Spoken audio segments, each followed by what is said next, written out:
It's like the way society portray men, that can play a major role into them, Correct. exhibiting or implementing that behavior. Correct. And a lot of the times too, individuals who meet these criterias, this behavior has been beneficial to them throughout their lifetime, right? So them being grandiose is because it worked for them. They were able to gain something that they wanted. And so they've continued to adapt to that behavior and utilize it to their advantage, but it's also to the disadvantage of others. So what is the covert of that behavior? So the covert, just so everybody understands, covert just means that it's very underneath the surface. So when it's covert, it's not always in your face. So when someone is showing the covert narcissism or narcissistic personality disorder, they will be the type of individual, for example, who would say, oh, you know what, I got an A on that test today, but I don't think mom would really notice.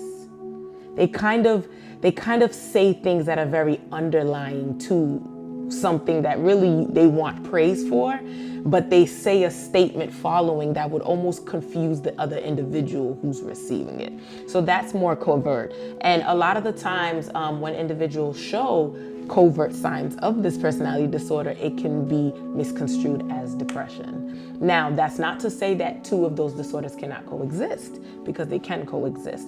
However, when you peel back and persons if they choose to be like in therapy or things of that nature, and you start to get to the root of things, you start to identify that, oh, this is actually a sign of covert. And I can see where the coexistence of those two, depression and this personality and personality disorder can happen, because people with personality disorder, so they tend to lack praise. They like to be praised. They like to be noticed. They like to be validated at all time. So it's like, so when they don't have that environment, they don't have people around them to praise them, to validate the way they expected them to do, so they can fall into a serious stage of depression.